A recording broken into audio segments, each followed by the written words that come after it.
Alrighty, we are recording. Welcome everyone to the San Diego Patriots Podcast, episode 31. Nice. And I'm sitting here with my new friend, Javvad. How you doing, brother? Good, brother. Thanks for having me, man. Of course, man.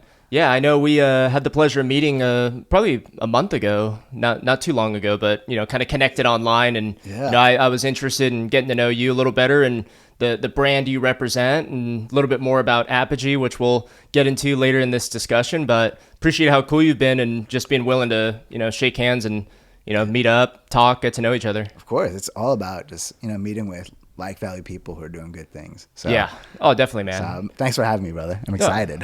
Of course. Yeah. And, I mean, I would love to, of course, like I said, we'll get into Apogee in a bit. A few major reasons I wanted to talk to you was, Apogee, but also, you have a very entrepreneurial mindset, which I'm all about the pursuit of excellence, regardless of where you come from. And, you're a hustler. You've had some good success in life, and, hopefully some of your experiences can help the younger generation who's looking to figure their shit out, basically. Sounds good, brother. Yeah. Where do you want me to start? You want to start with? Yeah, I mean, so I know you're from the East Coast. Like, Yeah. where did you grow up, and how did you ultimately end up in San Diego? Yeah. So, I was born and raised in New York. I grew up in a small apartment with a 2-bedroom apartment with my grandparents and my parents. And Was this Brooklyn or? no? So this is out in Long Island, and then we moved to Queens later on in life. Okay, yeah, because But- I've never been to New York, Yeah. so it's like it's all I know there's the 5 boroughs and Yeah. kind of, but it's all new to me. Yeah, so we were in Long Island. I remember it was crazy to think about where we're at now. Because I didn't have a bed until I was 16 because, like I said, 2-bedroom apartment. I had my parents, my grandparents, and so I was usually sleeping on the floor in the living room or in the couch. Kind of at the foot of the bed. Yeah, something like that. But what was rad was my mom never made it seem like that was weird. Mm-hmm. It never made it seem like, oh, we don't have enough or whatever. It was anything. She was like, oh, we have abundance, right? And that's where it all started there. And I had an uncle who was an engineer, and I used to see him come over. He used to come over all the time. Like him and I are still super close to this day. And he would always have the coolest cars. He was traveling all over the world, right? He always was dating beautiful women. And I was just I'm grateful for where I'm at, but I want some of that. Yeah, someone to look up to in Yeah. life. Yeah. And your family, like your parents were immigrants, and where did they come from? And they ultimately ended up in New York, and that's where you were born, right? Yeah, so going back into that, so my grandparents on my dad's side, they came to the States, I want to say in the late 60s. Mm-hmm. And I didn't even know until I was older. My grandparents actually had a store that had a whole store out in Queens.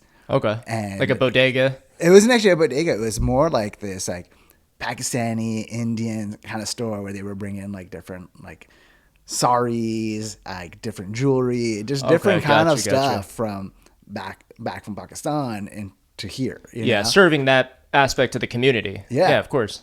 And so it was in Jackson Heights, which is little Pakistan, little India now, out in Queens. And they had that store. And then my dad was brought when he was 5 years old. Mm-hmm. And then I want to say later on, my mom, so my dad and my mom, they were actually arranged marriage because both my grandmothers were best friends growing up. Oh, yeah? Yeah, so my mom's mom, she was still in Pakistan. And they were like, hey, why don't we have our kids get married, And and so it's funny though, now I look at it. So my one grandmother told my other grandmother, oh yeah, my son's an engineer and all that, which is actually a very false lie. Yeah. All right, hey, had to hype up the resume, right? Yeah, that's what it was. Yeah. And my mom was 17, and my dad was 27, and my mom was 17-year-old in Pakistan. She was like, okay, he's cute, but my mom wanted to pursue being a doctor. She wanted to pursue the medical field and all these things, and so when my mom came, she thought she was marrying this engineer and she was going to have this opportunity to go to school and all these things. Yeah. And then all of a sudden the truth came out, he was a salesman. That's Gotcha. it, you know? Yeah. Which still is very, you know, still could be reputable, but, you know, to some cultures and all that, if you're not doctor, lawyer, engineer, you're a failure. Yeah. Like, especially when you come from like the Pakistani, like, kind of Asian cultures. Arab, totally. Yeah. But it was more about the lie. Of course. Because my grandmother, my mom's mom, you know, she raised me with your word is your bond. Like, that is who you are. That is the code we live by, you know, because like back in the Bedouin days, that's how deals were made. Yeah. It was based on your reputation. And if you did anything untrustworthy, people didn't do business with you anymore. So it was just like your word was your reputation. Yeah. And now she's off to a bad start. Yeah. So that was a bad start. And my mom just kind of, you know, and it's like her story is just super powerful. So she was navigating all these things. And like my biological dad, like, wasn't the greatest of men, right? Like, he didn't treat her right and different things like that. But she went off, and she was like, when I was going to school, like when I was 5 years old, I started kindergarten, all this stuff, right? Mm-hmm. She actually started going to community college and started getting her degree and different things like that. And so as I was progressing through my education, she got her bachelor's in finance and different things like that. Very cool. And yeah, now she works for the bureau, you know? Yeah. So her story is just so powerful. And I talk a lot about my mom is because she's the one who's been my rock. Like, she Absolutely. Inspired me. She was the one that instilled those core values of the work ethic, of hustle, right? So it's like, yes, one, always do the right thing, even if it's not the easy thing to do. My mom's like, doesn't matter. You got to live with integrity. That is who we are. And then she always used to tell me, she's like, hey, aim for the moon, you'll land in the stars. She's like, always think big and work towards your goals. And so that's why I was just like, okay. So going back to my uncle, right? I was like, okay, he's an engineer. Like, he was an engineer. I'm like, I like math. I'm pretty good at this stuff. Yeah. And so I'd always be very academic focused. I was like, okay, cool. Let me focus on. I'm like, all right, I want to go to Yale. I was like, my whole thing is I want to go to an Ivy League school. Yeah. Because, right, Arab, like Pakistani culture, like, yeah. It's the prestige. It's a prestige. It's like doctor, lawyer, engineer, right? So I was like, okay, cool. This is what I'm aiming for. So I grinded through school. I mean, and school still came easy to me. It was, if you look at it now going back into it, it is kind of a game, right? But school came easy to me. And I was just like, all right, so I'm going to work hard and get through this. And got good grades. Stay out of trouble. That was a big one. Seriously, especially as a teenage boy, it's hard, right? Teenage boy living in New York, right? And I had lots of different friends. I was like Switzerland, right? Like I was friends with gangbangers. Yeah. I was friends with the jocks. I was friends with the smart kids. The smart kids. Yeah. Like I just got along with everyone. I was just like, cool. Everyone's like, oh, it's Javvad. Like, I'm like, hey, what's up? You know? And it's just because my mom always taught me to respect everyone. Yeah. Like whether it's the janitor of a business to the CEO, she's like, it doesn't matter who the person is. You treat every individual with the same level of respect. Yeah. Right. Was she very like religious herself, or because it sounds like your mom was very wise, and I know especially with the older generation when they come from, you know, because my mom was an immigrant as well, right? And but sounds like they both lived the American dream, like, you know, came over here, dirt poor, no education, and then got an education, kind of worked their way out of it and established some stability and truly have, you know, so there's wisdom that comes along, you know, with the older generation, let alone the journey that immigrants have coming from, you know, here or coming from elsewhere to the United States. Yeah. So faith has been a big part of my life. Yeah. It's actually from my grandmother. So at one point, like I think when I was in 5th grade, then my mom's mom, she came from Pakistan to live with us. Tight household for a while, right? But yeah, my grandmother and my mom really like emphasized faith, but in a way where it wasn't just dogmatic. Yeah. It was like the beauty of the spirituality of it, right? Just having the faith in the divine and learning to trust. Like, so we have in Arabic, we say inshallah, right? It says God willing. And so I've adopted that philosophy throughout life. When like things don't work out, I was like, okay, it wasn't meant to be for a reason. And there's been so many times in my life where I was like working so hard, hustling, right? And things just weren't working out the way I thought they should work out. And then I look at it like 5 years later, I'm like, oh my gosh, that worked out for the right reason. Because like because like the divine works in ways that we don't think about. We think very linearly as humans, but if you look at on a universal perspective, there's infinite ways to get to where we need to. Yeah. And we don't know exactly what the best path for us is. And so for me, having that faith in the divine and that trust is like, okay, let's go ahead and be okay with what's going to happen. Control what I can control and the things I can't control. All right, you adapt with it. Yeah, it's a mindset, right? It's a form of optimism too, right? And I always talk about that with, all sorts of religions. I don't care if we're talking, Islam or if we're talking Buddhism, Christianity, all these different civilizations from all around the world.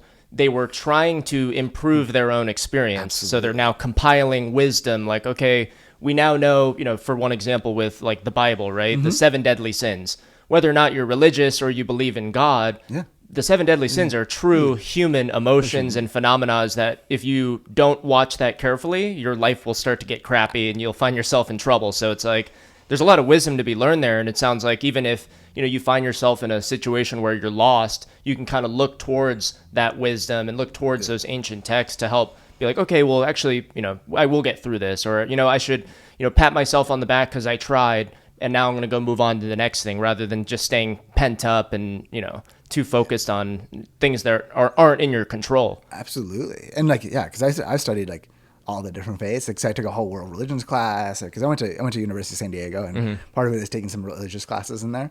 And so I love studying all the different faiths because once you get to understand them, right, you get to understand other people. Yeah. And it allows you to bring yourselves together, and which is often something that is used to divide people.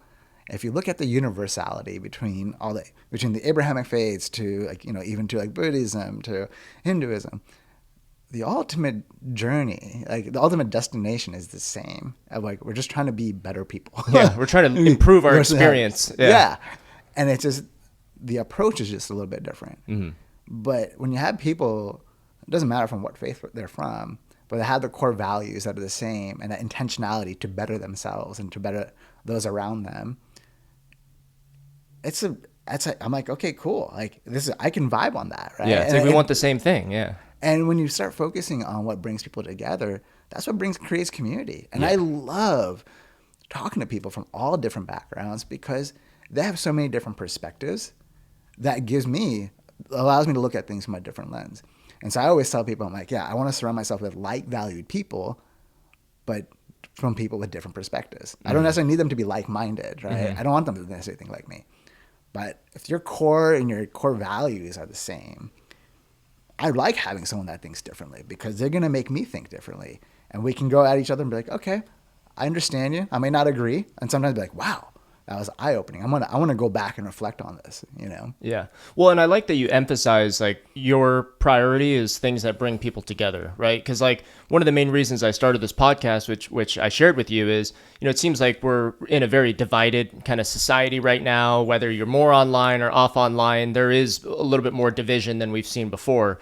And I always thought, okay, well, yeah, rather than talking about all the things that make us different, like what brings us together? And that's why I'm proud to be American, right? And I know you are as well, because, here in America, I feel like we really do have that kind of next level where people from all around the world with different religions can come together and live in the same cul-de-sac. And guess what? Like, we all want better for our children. We all want safety when our kids walk to school. We all want more money in our pocket, the government out of our business. And it's like, hey, I don't care what religion you are. We're all American and we care about these values and care about growing and developing. So I always like that kind of unifying factor about being American, as well as like, California, it's a melting pot, right? Like we really do see people of all separate religions and colors all living together, basically just trying to improve our experience, tying it back to the ancient philosophies. Absolutely. Yeah. You talk about California, you talk about New York, like, right? Especially like you talk about Ellis Island, when all these immigrants were coming in back in the day. Yeah. Like the originals. The originals. Right? And it's just amazing to see what happens when different cultures come together. And like, I'm a big foodie, right? Some of my favorite restaurants are fusion restaurants, right? Like, so this is one place back in Queens called Tangra Masala. And Tangra is this little town that's on the border of India and China. And so they make Chinese food with like Indian spices and things like that. And it's just like mind blowing. The flavor profile. I took my wife and she's like, what is this place? I'm like, so my Uncle Jimmy, may he rest in peace, like who my father figure, he used to love taking me there. And we go there and they had like lollipop chicken and they had different fried rice and all these different things, right? And just the flavor profile was amazing. And it just shows you what happens when different cultures come together, right? Yeah. It's just, so that's it. And we're just using that as like a food, as an analogy, right? That's what happens in culture. It happens in an organization too. So like, if I'm scaling an organization, I want people that are strong at marketing. I want people that are strong in sales. I want that person that's really good on the financial side, right? Like, and so having all these different people from different walks of life, essentially in these areas of industry, that's what makes a strong organization thrive. Mm-hmm. Now, if you look at society as an organization, right? People from different cultures coming together with this unified vision of living a good life, creating a strong community, that's what makes strong communities. Yeah. Yeah. And we're finding the strengths of everyone, diverse opinions, but finding the strengths in each of them, and hopefully are communicating and debating and finding out, okay, hey, as a group and a community, here's what we want moving forward, taking everyone's opinion into account, right? Yeah. And I feel like that's like a lost art. Yeah. That's right. I love civil discourse. Right? Like, I love being able to have discussions with someone, understand different opposing ideas. Like, that is the art of where growth happens and where innovation happens, because you can have people arguing, right, and come to an agreement of like, okay, how can we move forward now that we captured all these different ideas? Even though I might not agree with maybe say 50% of them, the other 50% like, oh, those are great things. I would have never thought about that. Let's go ahead.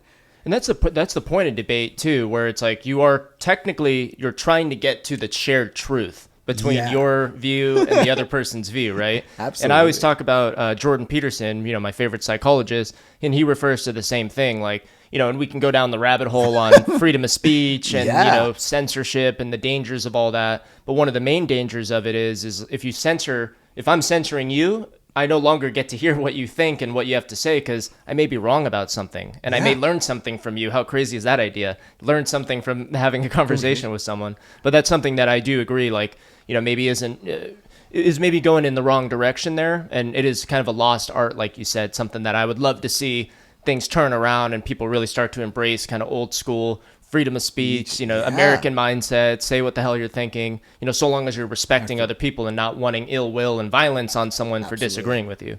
It's, that aspect of freedom, that is just human nature. Yeah. Like, we all seek that, right? That is what every soul is craving, because freedom allows us to show up in our most authentic and divine way and really live authentically and share our gifts with the world.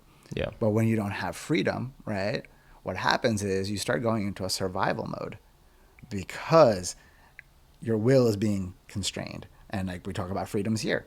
When you start giving up those freedoms, you're like, oh my gosh, what am I going to do? Like, how am I going to feed my family? How does it, all these different things start going to survival mode. And when you're in the survival mode, you can't be creative. You can't thrive because you're literally just trying to make, how do I get to the next thing? How do I make, especially now as a family man, I think about these things all the time. Yeah. And so did you find because that was one of the questions I had for you, because both you and I are very patriotic, right? We have, immigrant parents who come from different places, yet both of them, love the United States. They're proud to be American. They kind of adopt that hustle mentality. Like, did you find yourself growing up being very, patriotic? Because I know for me, myself, I wasn't, right? Yeah. It's not that I didn't like the United States, but I kind of had the mindset where, slight tangent here, but, I had Asian friends growing up, black friends, Mexican friends, and a lot of the Asian friends, even if they were half white, they would be like, no, I'm Filipino. No, I'm Vietnamese, and then same thing with my Mexican friends, where they're like, no, I'm Mexican. It's like, you're American, motherfucker. It's like, hey, you have Mexican culture, Vietnamese culture, whatever, but you were born and raised here. We're all American, So it's just, I kind of had a similar little mindset until I started to get older. And after, once I graduated college, started in the workforce, and was like, damn, yeah, we have it really good compared to other places. Like, that's not something to be ashamed of. It's something to be proud of. But did you have the same mindset growing up, or what was your journey to wanting to be, a proud American? Yeah, no, it's funny. I've definitely become way more patriotic and over the last 5 to 6 years, I want to say. Like you said, like growing up, same thing. I didn't necessarily think of myself as American. Like I was the Pakistani kid, or like the Yemeni Pakistani kid, and it was really interesting actually growing up with two cultures. So being a first generation, like born in the U.S., right, and like my parents being immigrants, so I was balancing two cultures. So I was learning like, okay, I have this like code of being Arab and like, what does it mean to live with this honor? I'm like, cool. Yeah, and you were proud of it too. I'm proud of course. it, yeah.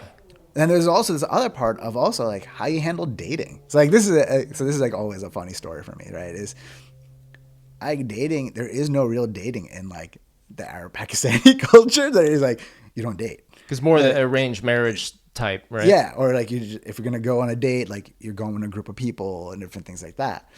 So what I had the benefit was, so as my biological dad, right? I said he came here when he was 5 years old, so he wasn't like the rest of my uncles or anything like that. So he was actually more westernized a little, way more westernized. Yeah. Like he was that dude in high school that was super popular. Like you would think he was like a white boy, like that grew up out here, right? Yeah. And that actually allowed me to navigate the two cultures because it gave me permission to deviate from like the dating culture, right? Mm-hmm. And I had like two buddies growing up. They were like my big brothers, and they taught me a lot about dating. They also taught me about like working out and nutrition, like health, yeah, because it's not a part of the culture, right? Yeah. And I remember just going through that growing up. It was like, oh wow, like I see these guys, like they're getting all the girls and whatnot. I'm like, what am I doing differently, right? So it's like, okay, I got to get into shape because I was a chubby kid because nutrition wasn't a big part of our family. Yeah, they were probably focused on having food and just kind of, they totally are focused on different things and more third world cultures, right? Yeah. And then, so that aspect. So I always saw myself as like the Pakistani Yemeni kid. That was more my culture and different things like that. Then as I got older, I was like, no, there's an aspect of duality. You can be both. Like you are both, like right? Like, and especially as I traveled and heard stories from other people, you take granted for the freedoms we have in this country, right? Like as much as people want to like say, oh, this sucks, whatever it is.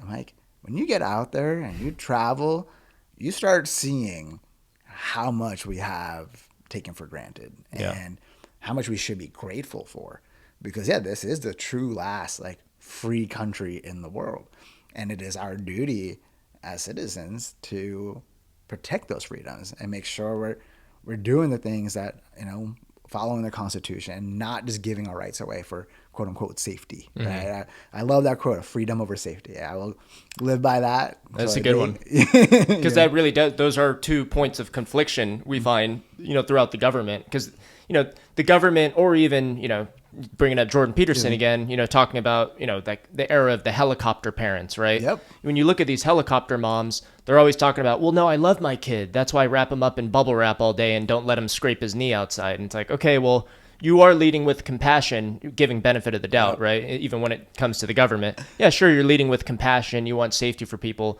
but not at the expense of this individual being independent and an individual, because that's what we yearn for, right? We do want to be free to choose our own path. We don't want to be restricted with what we're allowed to do, who we're allowed to marry, whatever it may be. So it's kind of similar philosophies. It's that aspect of when you start changing policies to like protect the weak, right? Like all of a sudden you're disempowering your strongest people, and when you do that, you start creating a culture of mediocrity, right? It's the same thing. Like I always go back into organizations because that's what I do, right? When I look at like an organization, if all of a sudden you're promoting or celebrating mediocrity, people that aren't like your A players, right? All of a sudden you're creating a culture in the organization that says, okay, this is what we're catering to. I don't care how great you are. I don't care how talented this other individual is. We got to focus in on the weak. And when you do that, the strong leave, right? Or they're like, okay, if you're going to celebrate mediocrity, I'm going to go be mediocre. Mediocre as well. Yeah.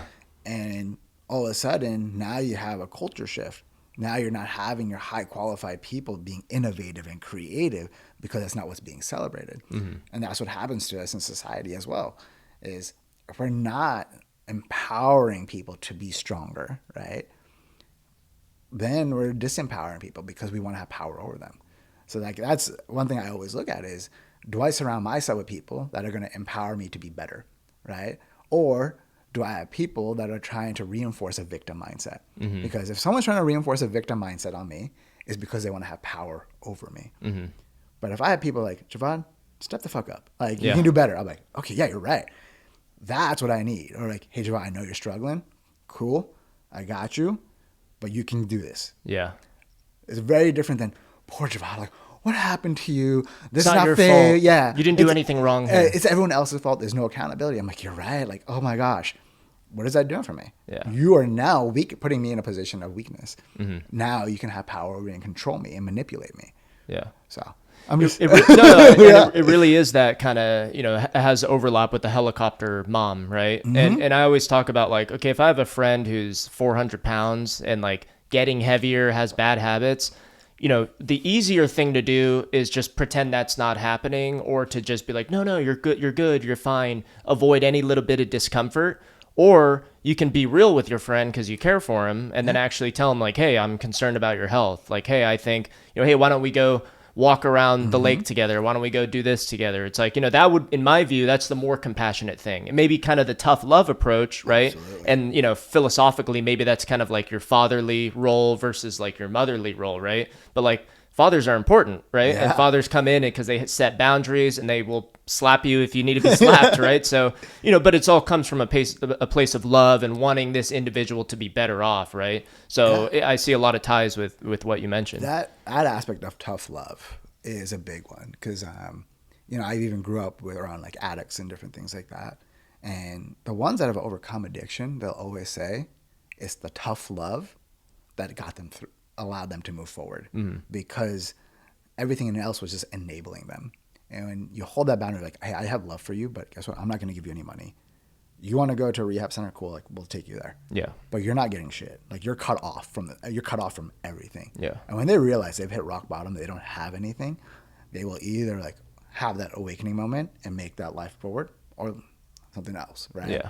So that aspect of tough love is what we need more of. It's just, that's how we grow. It's just iron sharpens iron, right? It is that aspect of like how diamonds are made. It is by under pressure. It is that resistance. Is when you're working out, right? You're putting resistance on a muscle. You're tearing the fibers down so you can grow back stronger. Yeah.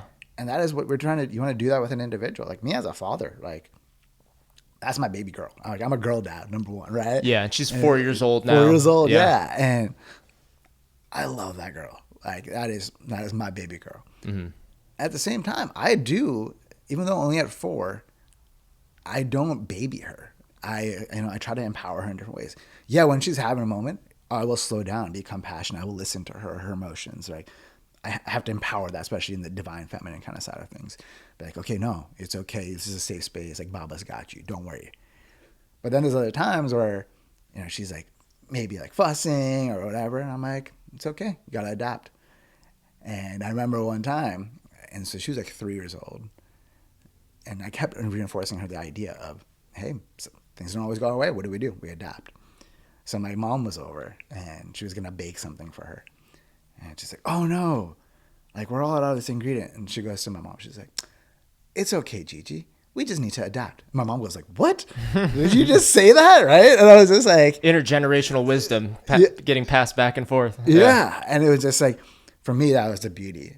And we don't give kids credit enough of how smart and how much they can learn at such a young age, right? I was instilling in that her when she was like 18 months old. And so 3 years old, they pay attention, right?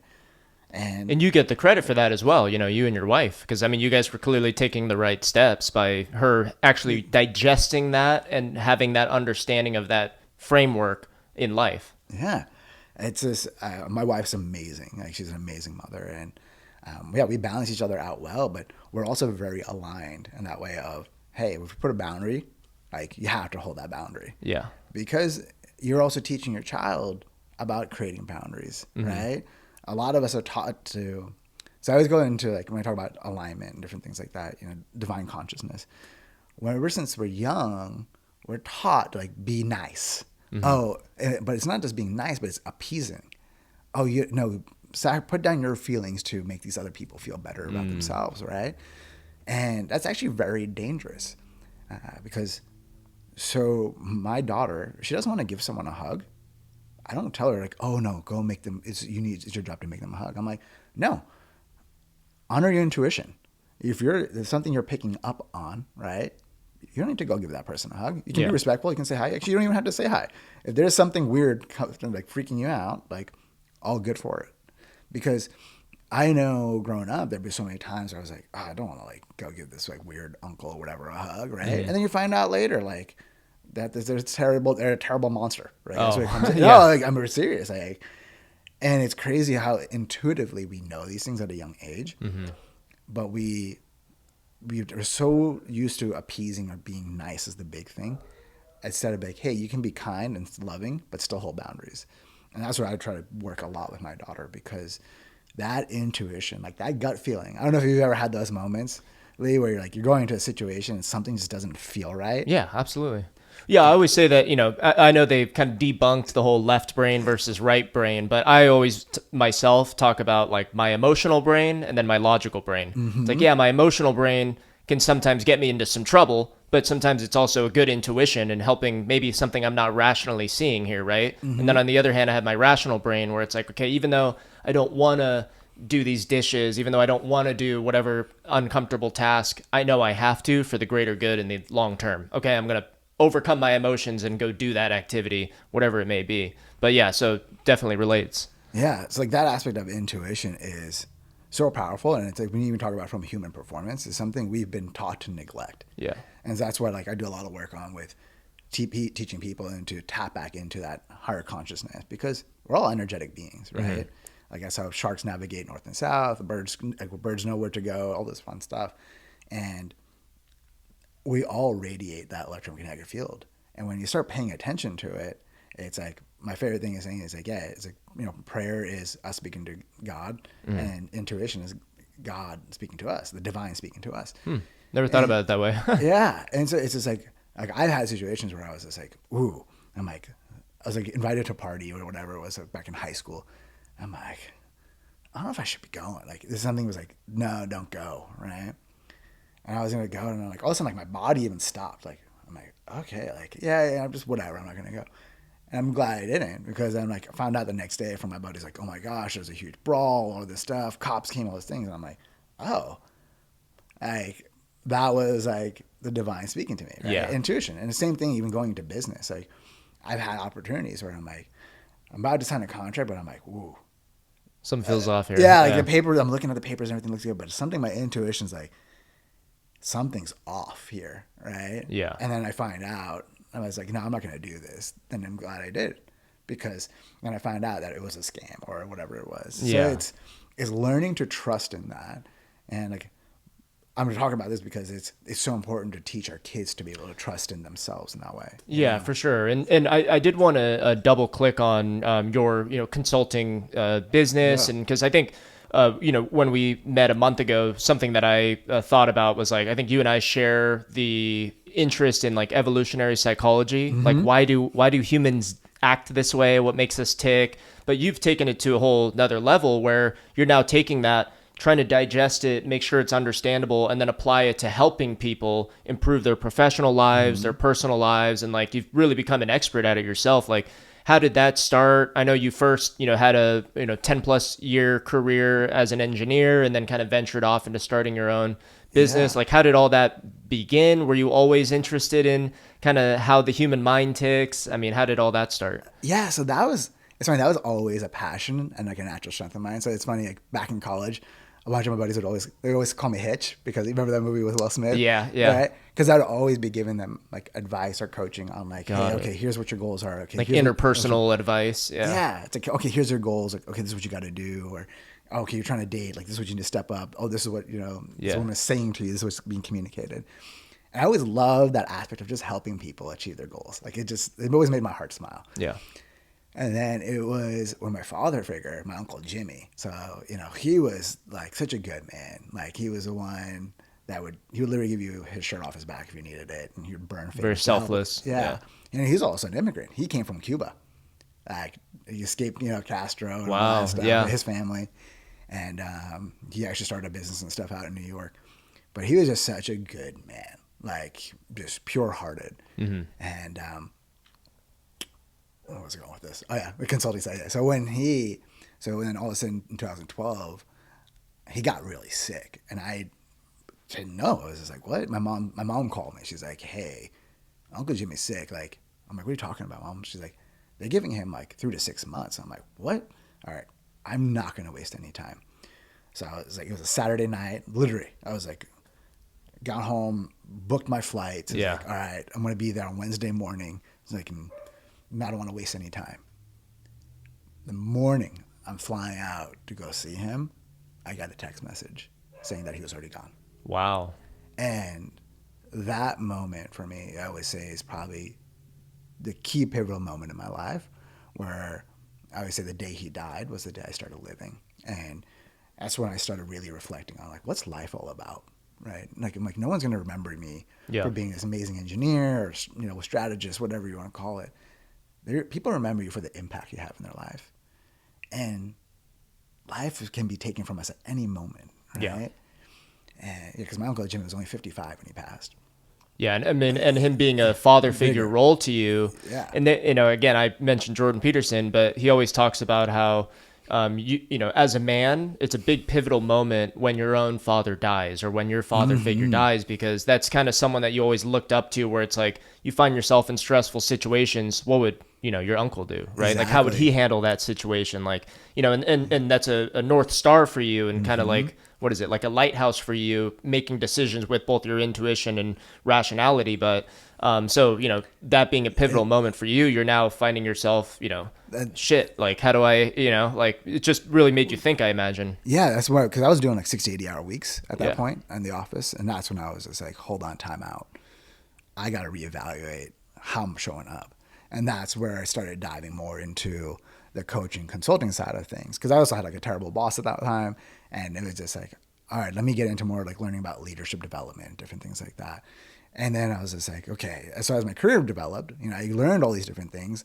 But I also would always apply, like, even when I was in college, like engineering skills to drive improvements in our lives. Mm-hmm. Like, how do you apply like Lean Six Sigma tools to create more efficiencies in your life?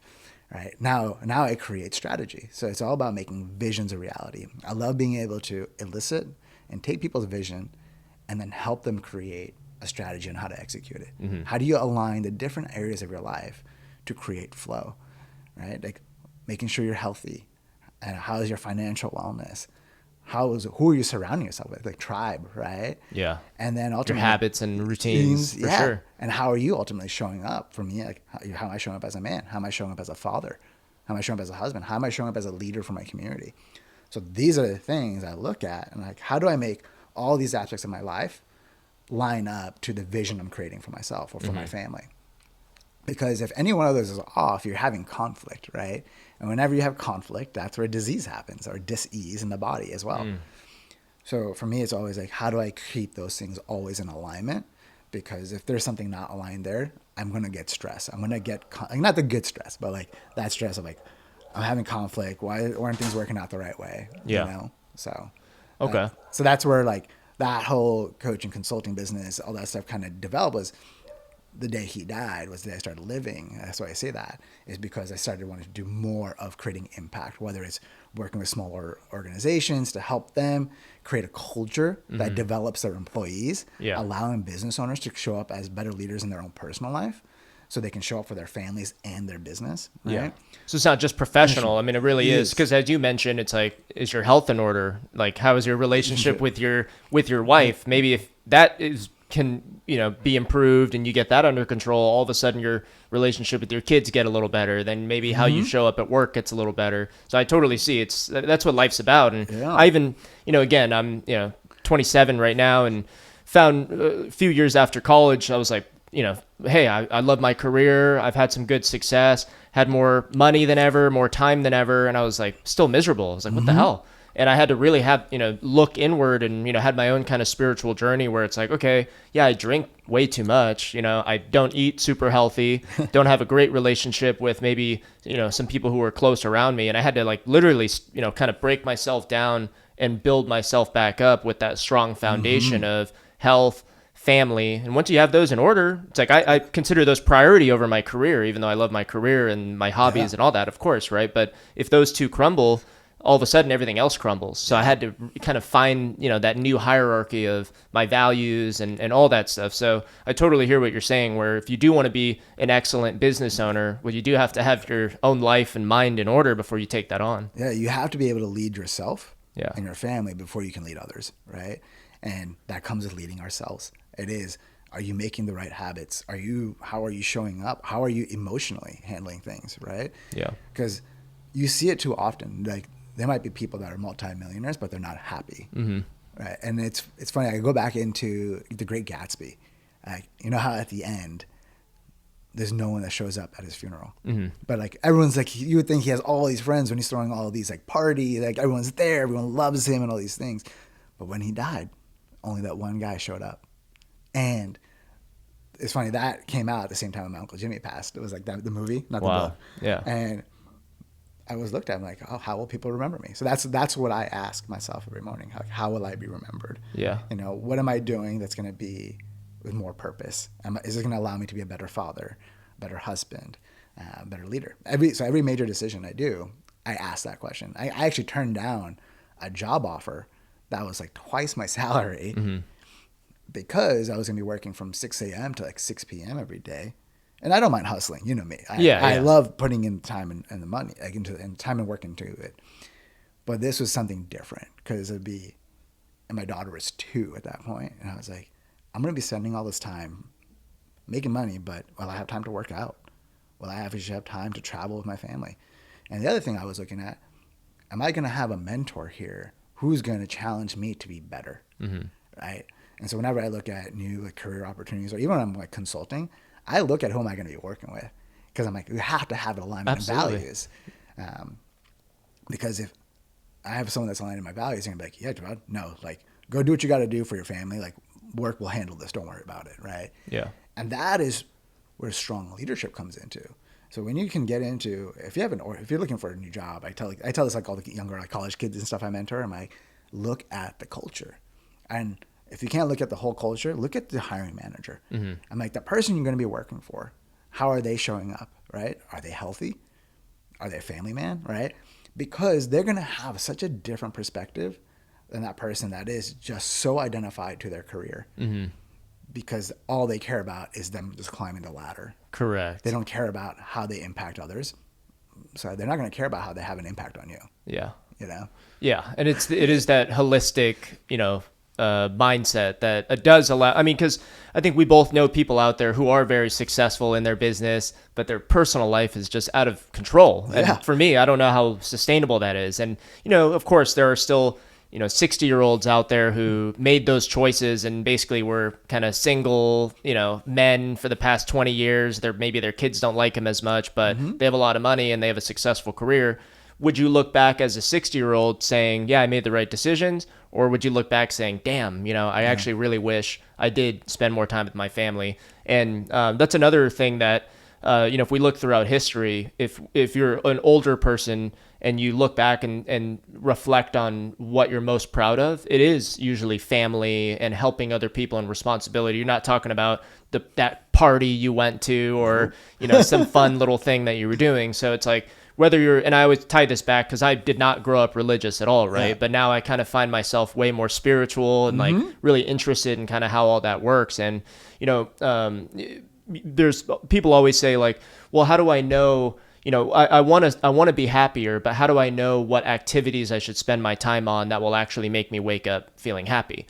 Yeah, there's a lot of different avenues you could go down, but, I don't think like pornography and cocaine is going to get you there. Like maybe that feels good in the moment, but that's not, I don't think, old people look back and say, yeah, I really love doing that. It's like, no, I think spending your time on family and community and spirituality, I think will really cause you to be happier. is that aspect of fulfillment, right? Like sometimes we're chasing that dream, and yeah, you can, like you just said, it's like you can have all these things that you achieve, but you still feel empty on the inside. Like you had that aha moment, right? You're like, I want something more. Yeah. And that is us listening to that internal voice that we tend to silence a lot of times. Or we try to put on the back burner, like, no, like I don't need to listen to that. Like I need to go focus on this. But when like you start listening to that internal voice, that is like your soul's purpose, right? Like every day how we show up is us living in our purpose. And when we're not, that's where we see people being unhappy. I see that a lot with like clients and stuff that are like feeling overwhelmed, a lot of anxiety, or just like this lack of just happiness, right?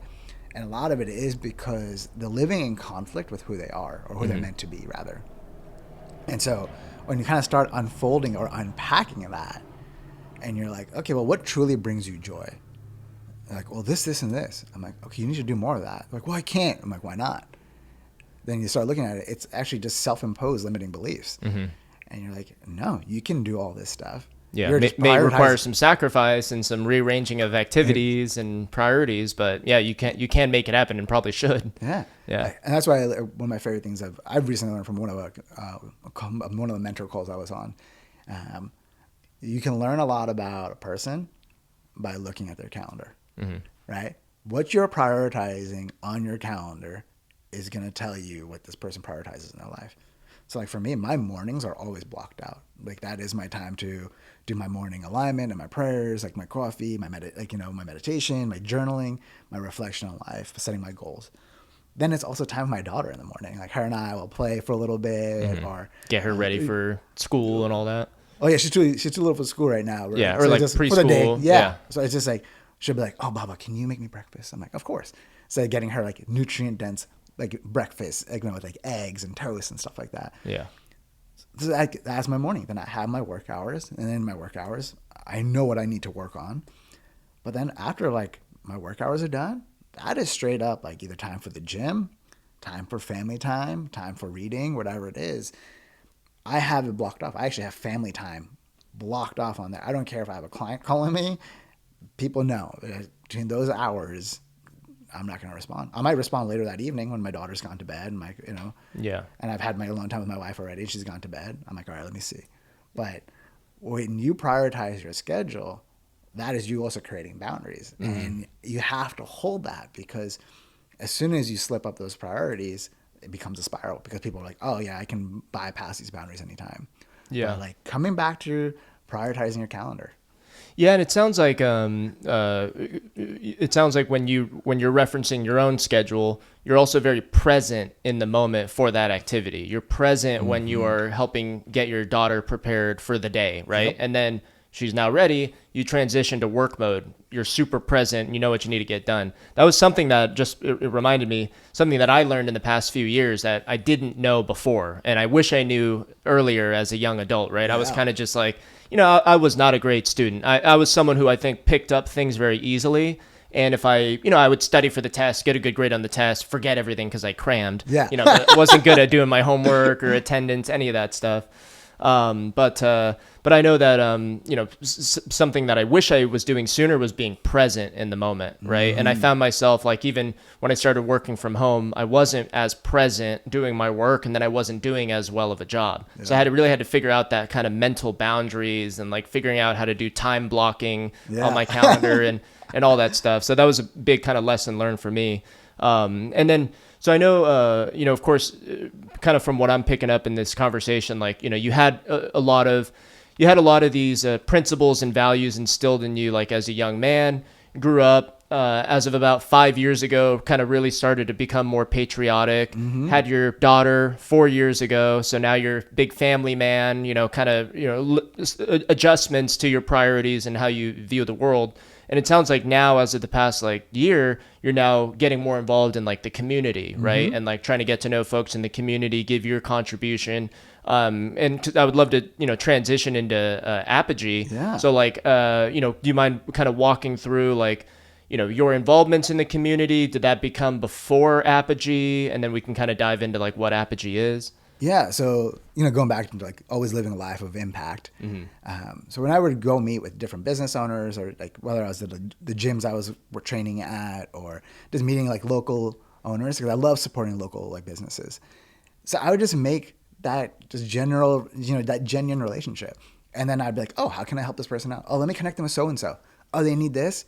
Oh, I know so like, and it's just cool. Like have these amazing relationships and partnerships is from life, and that I love leveraging, connecting the right people to help them get closer to what they're trying to achieve. Right? Yeah. So it kind of just came naturally. Like you were just going through your routine and activities and just unconsciously wanted the best for people and started kind of mediating and helping out. People know if like whatever they need, like I got them. Like I'm like, okay, cool. How can I help you? Yeah. And so then all of a sudden this opportunity came up with Apogee because my daughter was 3 at the time. Yeah. This is like, okay, it feels such a long time ago. It was only 10 months ago. That's the crazy part. Yeah. So we saw this opportunity for Apogee. So Apogee is like a learning and development center that focuses on developing kids with a code, right? Reinstilling core family values, really developing leadership, teaching them core life skills like financial literacy, physiology, nutrition, it's like survival. Yeah, like how to run a lemonade stand. Yeah, business, all these things. And I remember Tim Kennedy, he had opened one up in like Austin. I was like, oh my gosh. I looked at my wife, I'm like, babe, I wish we had one of these in San Diego. She's like, I know. That's what I would totally send our daughter. And all of a sudden, I saw a post on Instagram like, hey, we're looking to like open campuses across the country. I'm like, oh, this is cool. I'm like, hey, let me apply, see what happens. I'm sure there's gonna be like, hundreds of people, whatever. Yeah. And apply, go through the whole process. It was like 3 or 4 rounds of different things. And all of a sudden, I got the email, call, like a video, like, hey, yeah, we want you to San Diego. I'm like, oh, is there anyone else? They're like, not right now. I'm like, okay. Nice. Because for me, I was like, oh, I can always help out because I'm really good on the business side and whatnot. For sure, right? Yeah. Even if you're just volunteering a few hours here and there, you want to help out. Yeah. And it was funny. So it was like the week of my birthday. And I was like, okay. I'm like, the divines put this opportunity in front of me. Like, I'm like, can we financially do it? I'm like, I always go back into 2 things before I make a decision like that is 1, am I capable? And 2, am I willing? And those 2 check the box. And I'm like, okay, will this allow me to be a better father and husband? Absolutely. I'll be a better leader for my community. Oh yeah. So I was like, okay, I guess I got to do it. Right. Yeah. And so we signed up on that journey back of towards the end of October last year. And it's been just amazing for me just to be part of that Apogee community because I, for a long time, has just been looking for people that live by a code. I feel like that's kind of lost out here, especially on the West Coast a little bit. Yeah. It's hard to find just like the people with the same values as you and people that live to a certain standard, keep pushing the standard, keep pushing to be better. Yeah. And and then through that, we just met amazing people. And I've been working on trying to get a space for us. And that's where we've been kind of struggling lately is I've had 3 locations fall through back to back. And that's where I was like, okay, I got to pivot because the lease rates out here are crazy. It's like, especially in the past few years. It's like $8 to $10,000 a month. And I always look at things, right? It's like, I told you how I grew up and like where I'm at now. And I was just like, I never want to put my family in a place where my daughter has to grow up the way I did kind of thing. And, so I was doing all my financial models and stuff. I'm like, okay, how can we make this work without putting too much risk? And when the 3 locations for the leases fell through, I was like, okay, let me meditate and pray on this. And it hit me like that. I'm like, oh yeah, I need to own the land because if I own the asset, 1, it's an appreciating asset and I can always do more things with it down the road. And now I don't have to worry about the different lease, agreement stuff or whatnot. Yeah, kind of other stakeholders involved who can sway decisions either for the better or for the worse. Yeah. So that's why I have, because I also do like investment capital on the side. I have another business doing that. Yeah. So I've been leveraging that now to kind of find a commercial space for us that we can buy and develop this leadership center. But in the meantime, what I'm going to start doing is in the next month or so is actually start holding some workshops in the local community because there's tons of homeschool families that are aligned in the values, but it's also expensive, right? Yeah. So if I can do some workshops, because I go back into the vision, right? Not attaching to the path. The vision is I wanted to create a community I want to create a place where I'm serving others, where people or families are being empowered. Right? Both the children and the parents. Yeah. Both the children and the parents are being empowered. We're developing young leaders, and these families are growing together. And when you have strong parents, you have strong children, hands down. Yeah. And I was like, okay, so now I'm going to be starting hosting some workshops at the Jiu-Jitsu Academy that I train at.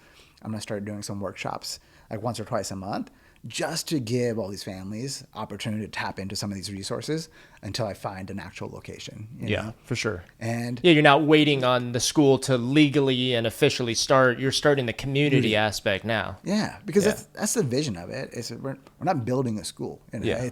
This is the leadership and community center. This is a place for families to come together, have resources to become better. Yeah. And for us to also help each other out. Because it's crazy, Lee. I was talking to one of my other buddies, super successful in business, and there's a lot of local businesses that are shutting down because they can't keep up with the rents. The lease, it's insane. And now all these empty stores at the mall on corners, for sure. All these like family-owned restaurants and businesses are shutting down just because they can't keep up anymore. And now they're being bought out by like these bigger companies, sometimes even foreign investments and stuff like that. Yeah. Which always concerns me, because I'm like, no, like we got to protect like our community. Yeah, like this should be for the people in the community, right? Yeah. And if adjustments need to be made, we should start talking about that. Yeah, so that's where it's funny, like going through this whole journey, I think some new opportunities have opened up in my mission as well.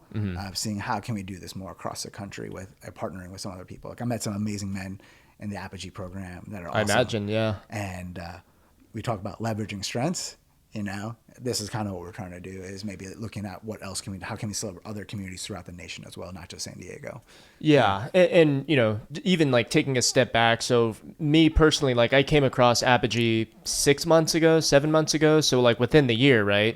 And for me, you know, I've been doing the podcast for a little over a year now. I talk about success psychology, philosophy, history. I'm very patriotic. Yeah. I get, you know, my mother escaped a communist country. I would get really annoyed when I see all these college kids waving communist flags and basically like burning American flags. It's like, okay, clearly something's going up here. So that I always thought was a problem. And once I, you know, established myself as a man, had a career, found financial stability, I now can kind of pick my head up and see like, hey, I want to help other people now, right? I think that's kind of the next level for me. So I was trying to think about things that I found were important. And I think that the fact that patriotism in the United States is dying, I think is a bad trend, right?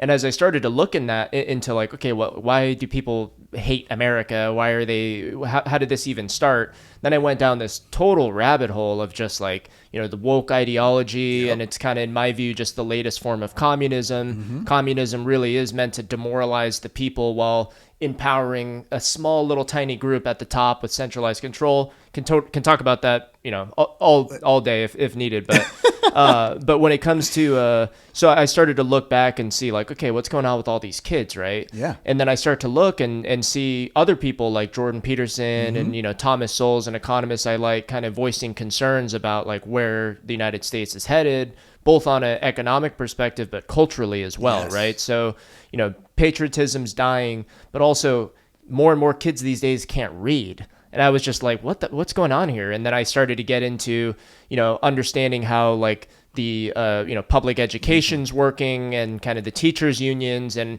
similar to in business, if you have perverse incentives and non-mutually aligned goals, you're going to start to have problems in the business growing, right? Absolutely. And when we look at, you know, in California specifically, it's like we almost have the worst grades in the entire country. Like, how did that happen? We're a very wealthy state and we should be the most advanced in my view. And you look and you see more and more kids who are failing classes, not going to school at all. And the teachers just keep passing them along to the next grade, because they don't want themselves to look bad, right? Hey, if I'm a teacher and half my kids are failing, I probably should get fired. But with the teachers unions and all this crazy stuff going on, they're not getting fired. So who really ends up getting hurt at the end of the day? It's like, great, we helped pay the salaries of these teachers who are kind of not doing a good job and are failing, in my view, of the job of teaching the kids. But who really fails at the end of the day is the kids. And guess what? If you're 12 years old, you don't know how to fucking read, and you grow up to become an adult, like in my view, one, you yourself are going to end up miserable because you're not capable of maintaining punctuality, reading, hustling, all this good stuff. But also those are more people who end up wanting handouts from the government and just fueling this kind of communist like phenomena that's been happening. So total long tangent, but that's what really like led me to get into talking about philosophy and history. And I'm a big fan of Tim Kennedy, right? So Tim Kennedy, I always thought was like, an embodiment of hustle. And he became a special forces military, but then he also said, hey, you know what? I want to go become an ultimate fighter. And then fucking did it, you know? So he like literally like used his discipline and his skill sets and, hey, I'm going to become the best at whatever the hell I'm doing. And he did it, right? And he became a champion, right? So I think, or at least went to the, was up there, was in a championship fight. But either way, a good example. And it's also a good example for other young men and women out there where it's like, you can do big things so long as you find the right habits, the right discipline, all that good stuff. So that's what led me to Tim Kennedy. He shares a lot of the same concerns I have about patriotism dying, kind of the direction of the country, and especially for the kids. And if we do, regardless of your views, want to improve the future, you got to start with the kids, right? And if these kids can't read at the age of 12, that's not a good thing. What the hell are we going to do about it? Came across Apogee, kind of an alternative means of helping, not just as a school, but develop these kids to have these skill sets and have traditional values of, family and love of country. So I really support the vision and love the idea of it and was, happy to have connected with you and hear that, Apogee San Diego's, on its way. So thanks, brother. Yeah, it's just education. We have to really understand what education means. Right. Like, that's why you have school. When we talk a lot about unschooling, it's because kids need to learn to love to be. They have to be able to learn. They have to be able to love to learn, right? And that's what the whole Apogee like foundation of the philosophy is: helping kids leveraging their strengths. Like even when I'm doing like coaching, consulting, developing businesses, right? It's looking at a team, helping that leader of that team understand the different strengths on their team and how you leverage them. We don't do that for these kids, all right? So if like we have someone that's like, say if there's a kid, he loves trains. How do you get him to learn to read? Get him books on trains. Right? Because now he's interested and he's learning. It doesn't matter that he's reading books about trains. He's learning all about trains and he's learning to read in parallel. And every kid develops differently, That's why it's that having the mixed ages is a big part of it too, because the older kids step into a leadership role and they help the younger kids. The younger kids learn faster. Look at the workplace. Are you working with the same age people around you all the day long? No, it's a different bunch of generations, right?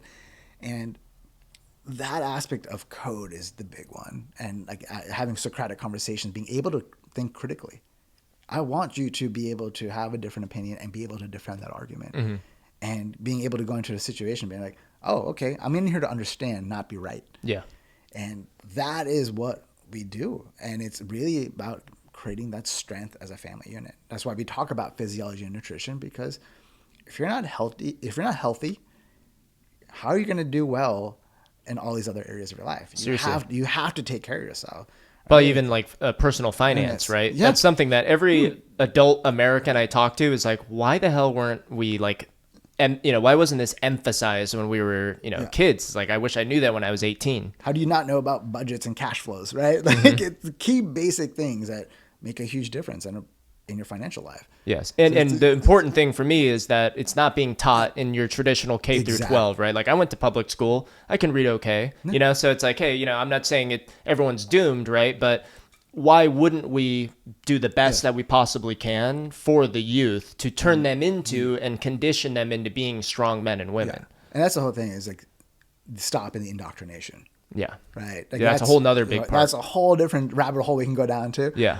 But really it is, like you said, giving these kids the tools to be successful down the road.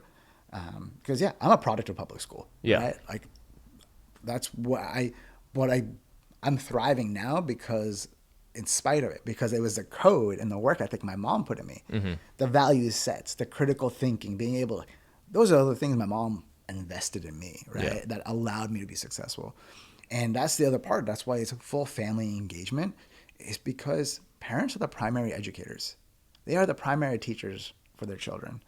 And that's why it is so important to have that aspect of family engagement and part of the Apogee education system. Yeah, like you're not just school isn't, you don't not just drop daycare. exactly, it's not daycare. You don't just drop your kids off and cross your fingers everything works out. It's like you do need to make sure that they do their homework when they get home. You do need to make sure that they're working and hopefully getting A's and learning the information and participating. And it's all about what you're learning, right? Because at Apogee, we don't give homework. Mm-hmm. The homework is like, oh, hey, let's talk about your family code. So when you're at home at dinner time with your family, your parents and you as a kid are talking like, oh, what does integrity mean to us as a family? Like, oh, okay, like so you're having these conversations as a family. Like, so those are the conversations we're trying to facilitate more of like, oh, you know what? We do need to start eating healthier as a family. And so now like parents are educated on what kind of groceries I should be getting at the store. Yeah. And the kids are like, oh yeah, I want to eat this because if I eat this is how I'm going to feel. Right. So it's just all these little things. It's more that holistic approach we were talking about, right? Yeah. And I even know, when Tim Kennedy talks about Apogee, he was saying that, of course they're running an A/B test, right? Hey, is this actually working? Are kids actually doing better because of this new approach we're trying? And he says that these kids are doing way better in terms of college admissions, are more likely to go get into a career, regardless of if it requires a degree or not. So it is teaching them those fundamental schools, and it sounds like whatever studies have been done in A/B testing, these kids are coming out a lot more capable and a lot higher likelihood of being successful, right? Absolutely. And you have the studies side of it. Then you also have like one of our campuses, they have to do like the state testing and whatnot.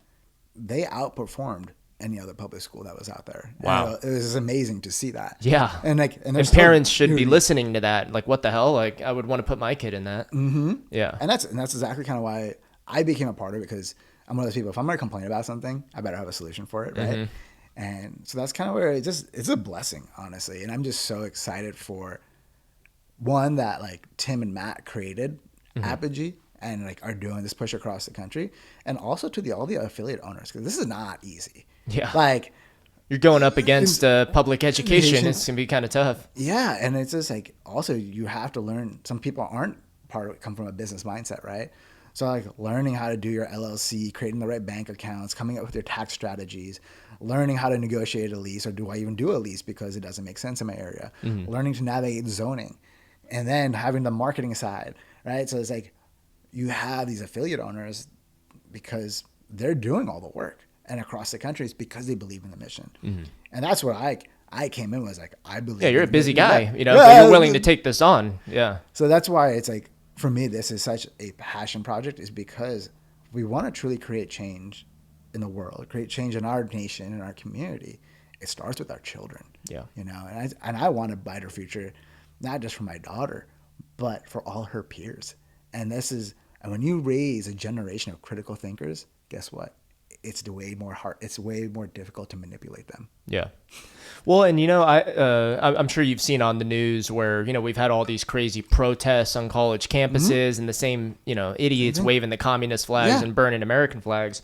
But I don't know if you saw that video of, it was like kind of younger frat guys, frat bros that were defending the American flag as the staff was like rehanging it, and people were throwing stuff at them. Yeah. But I thought that was a very powerful moment that like the entire world was looking at and was like, wow, you know what? Some kids out there were raised right. Of course, it's not all the parents' fault, of course, absolutely, but some kids were raised right and did adopt, I think, the values and principles that are necessary, and that kind of you and I have, where it's like, hey, like, we're proud to be American. I would rather our society be more like Western civilization than some of the other societies out there, right? Absolutely. And of course, it's subjective to some degree, but we don't have as much crime. We have a lot cleaner streets. Like, you can be a fucking plumber or a tattoo artist, like choose and be successful be successful at it, right? You can start from the ground and work your way up. So these are all things that we should be proud of. And I bring up the frat bros because it was just cool to see that, and it was like, you usually think these are kind of like goofball party kids, yet they're over here getting bottles thrown at them while they're hanging a flag. So the way I see it is, pessimistically, if things continue down the path that they're going now, we could see ourselves in a pretty serious war, 10, 20 years from now. Absolutely. Which, our kids will be older at that point. Like, will they have what it takes to actually be kind of like the World War II era of young men who said, F that, even though I'm not old enough, I'm going to lie and go join the military because I want to fight for what I believe in. Like, are we taking the right steps now to ensure that our kids have that mindset and are willing to fight and not just get taken over, basically? Yeah, it's building that resilient mindset, right? Yeah. Building resilience, and then also being able to speak up for what's wrong. Yeah. Right? It's huge. That's huge, because a lot of kids now, like I see, because like they're afraid to voice something against authority because they want or to the get mob. Yeah. They don't want to be the one guy out there, saying that they don't support that, right? And I respect those people that can speak up against what's wrong, right? I guess I go back into that code my mom taught me. You got to do the right thing, even though if it's the hardest thing it's going to be, you still got to do the right thing. Yeah. And that aspect of integrity is so critical to the future, because if we lose integrity, that's when corruption runs amok. Yeah. And that is when evil takes over good. For right? sure. So that's what history tells us too, right? Yeah. It's like all these communist revolutions. So in the 1900s, that's where we saw basically some of the biggest catastrophes of non-religious forces. Like communism is an anti-religion kind of force, right? It's like, no, we don't want that. Out with the old, in with the new, right? But look what happened. 100 million plus dead in the combination of the Soviet Union and Maoist China, right? So clearly that's not something that we want. But one of the major factors why those communist revolutions were successful was because the individual decided to stay silent, because that was the easier path in the moment. And I always talk about a common theme is immediate gratification. People who are 400 pounds, right? And I was watching a 600-pound Life with my girlfriend the other day.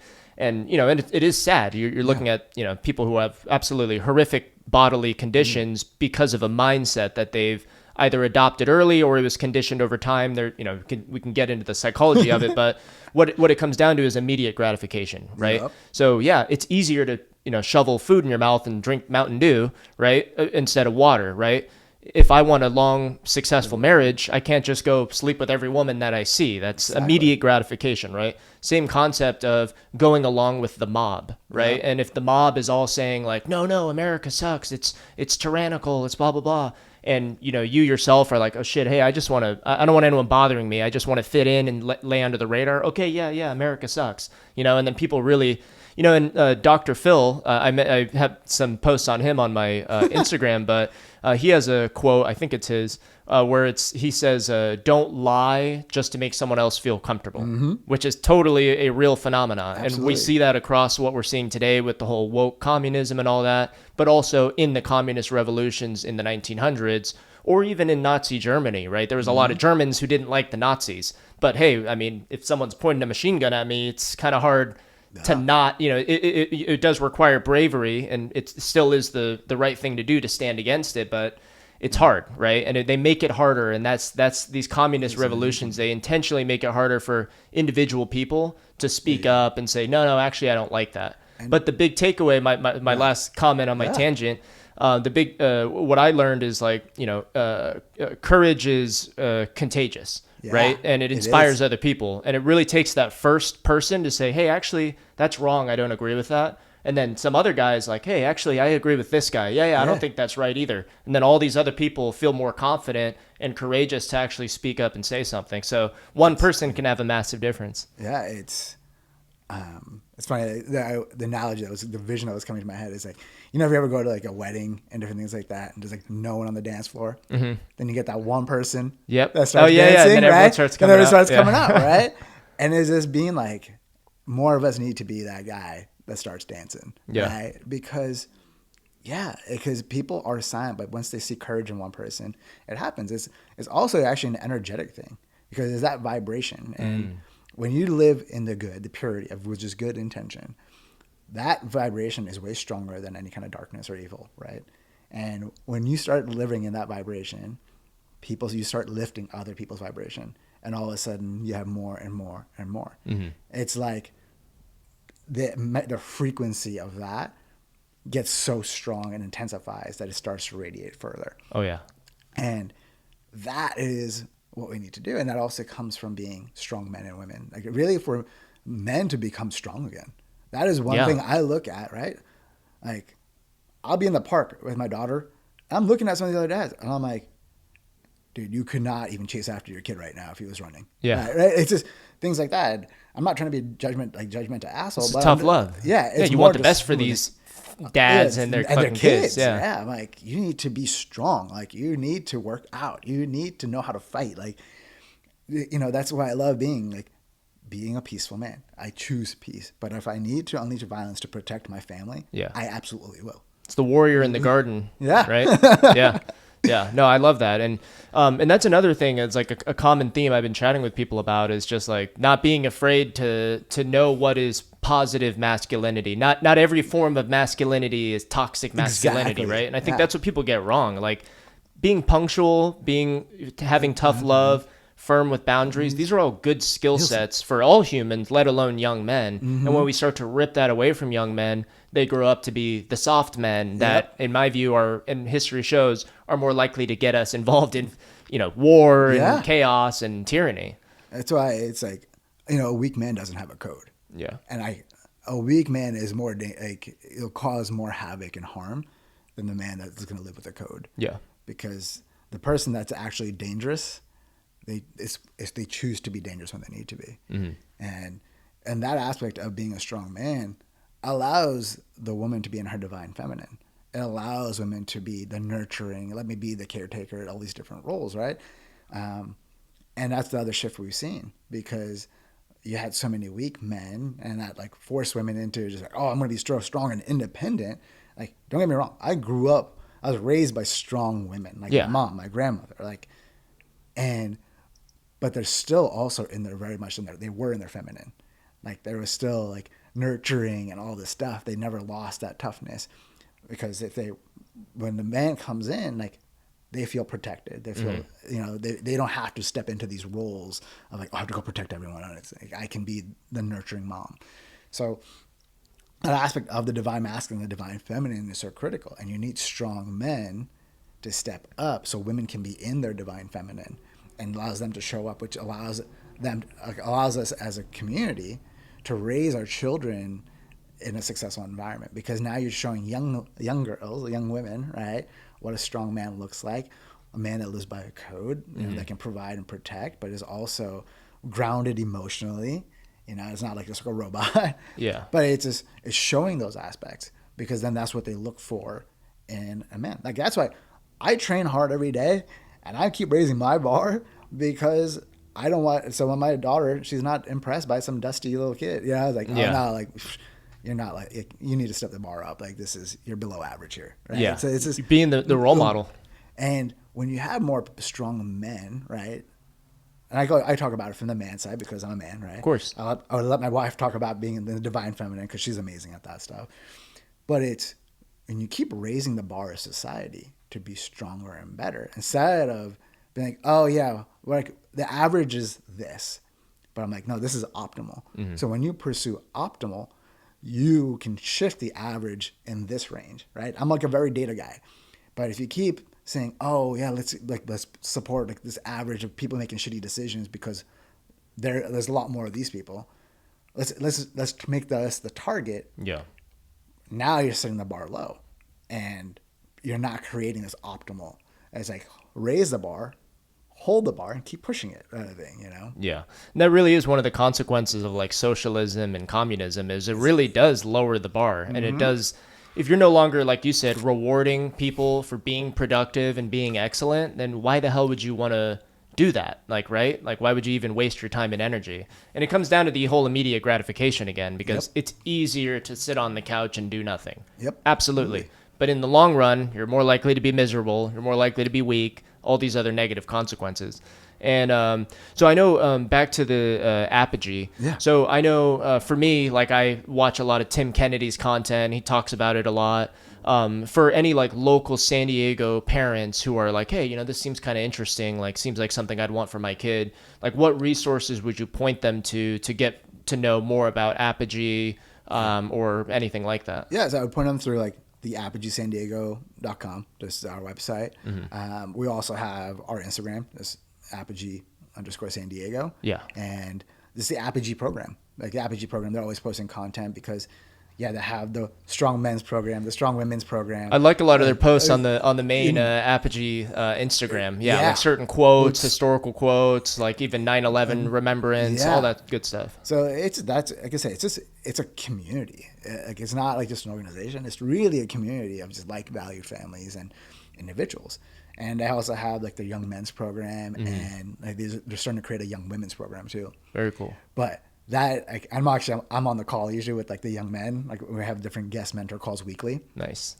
And I tell you, Lee, the way these kids, like they're like ages 12 to 17, some are younger, some are 9, right?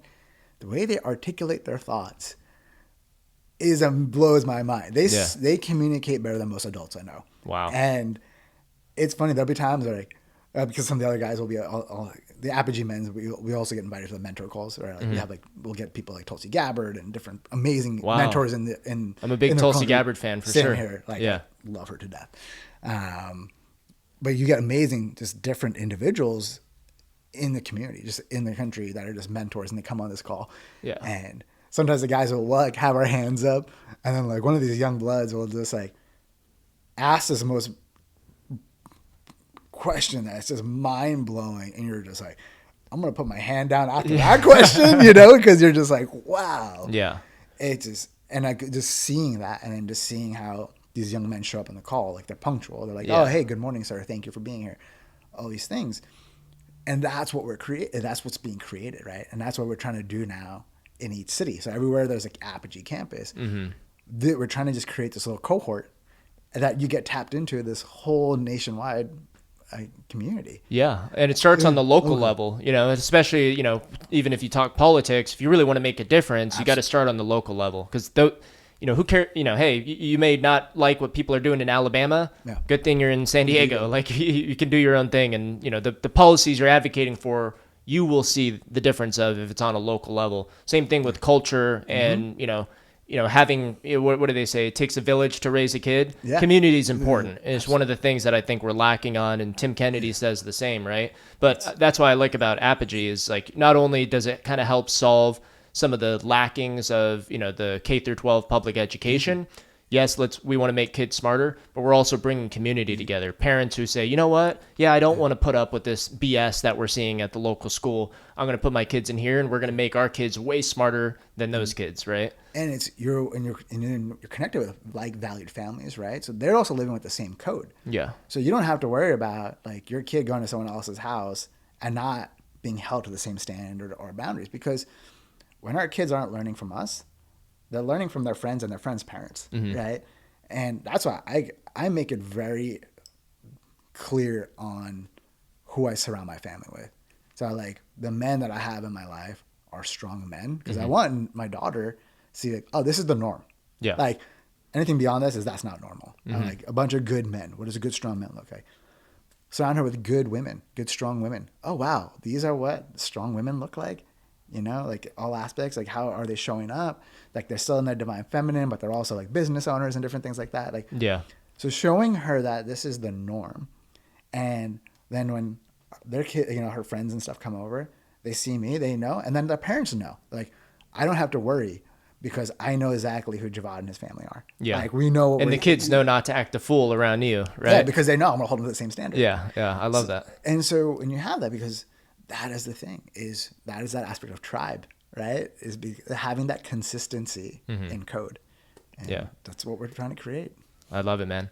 And I know, with all my guests and for all the episodes, because really, again, the podcast is to get to know people, get your experiences and philosophy, sharing it with others, let them know, hey, yeah, it is okay to have strong masculine roles and strong feminine roles. And, again, it's helpful for responsible adults and citizens to have conversations and show the younger generation it's okay, and it's okay to defend what you believe in. It's okay to love this country. It's okay to love your family and all that good stuff. So I love that we're having this conversation and the value that will come out of it. And one question I always like to ask people is, what are your hopes and dreams for the future of San Diego on the local level, California, United States, and the rest of the world? Yeah. And it may be the same thing, Honestly, it is to get back into a free society.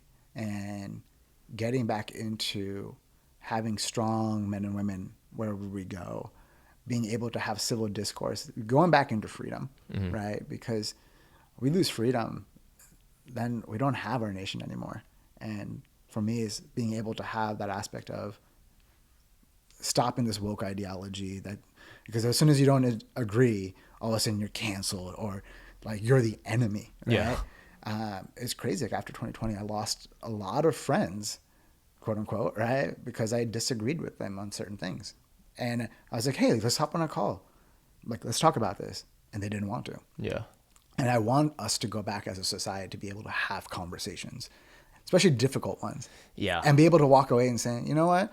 Let's just agree to disagree. Now let's go hit the surf. Yeah. Right? You know, like it's just, that's kind of how it used to be, right? Because I know I'm in my late 20s now, but everyone I know who's, 35 plus, it's like, yeah, people used to disagree on politics, but we were still homies, siblings and friends and neighbors, right? We weren't trying to kill each other. So it is sad that that's been on the decline. But it sounds like that's something that, is kind of what you consider to be a priority of something we should get back towards. Yeah, just that and being healthy as a nation, like focusing on our physiology and nutrition, really everyone should be working out. Yeah. Making it easier as in the nation, making it easier to eat healthier foods, promoting this idea of strength and promoting empowerment and completely eliminating the victim mindset. Yeah, please. Like, because we've moved so far into the victim mindset of like celebrating it. Yeah.